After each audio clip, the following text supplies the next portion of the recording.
కోట శ్రీనివాసరావు 6 జాతీయ అవార్డులు గెలిచిన గొప్ప నటుడు. సినిమాల్లో కోట చేసిన పాత్రలని నేటి యువ నటులు ఒక డిక్షనరీగా చెప్పుకోవచ్చు.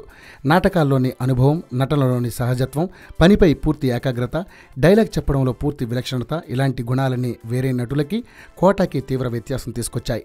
నిన్నటి తరం దర్శకులతోనే కాకుండా తెలుగులో నేటి తరం దర్శకులైన కృష్ణవంశీ, త్రివిక్రమ్, పూరి జగన్నాథ్ వంటి స్టార్ దర్శకులతో పనిచేస్తూ పలు తమిళ, కన్నడ, మలయాళ, హిందీ చిత్రాల్లో కూడా నటించారు. దేశం గర్వించే విలక్షణ నటుడు ప్రకాష్ రాజ్ వంటి వారు కూడా తన అభిమాన ప్రతినాయకుడు కోట శ్రీనివాసరావు అని చెబుతుంటారు. అంతటి గొప్ప నటుడు కోట శ్రీనివాసరావు తన అభిమాన హీరో చిరంజీవి అని చెప్పారు. ఈ మధ్య ఒక టీవీ ఛానల్కి ఇచ్చిన ఇంటర్వ్యూలో చిరంజీవి గురించి మాట్లాడుతూ అప్పట్లో ఎన్టీఆర్, ఏఎన్ఆర్, కృష్ణ, శోభన్ బాబు వంటి పెద్ద హీరోలు ఉండగానే తెలుగు సినిమాపై చిరంజీవి తనదైన ముద్ర వేశారని, తనకంటూ ఒక సపరేట్ బాణీతో నెంబర్ 1 పొజిషన్కి వచ్చారని చెప్పారు.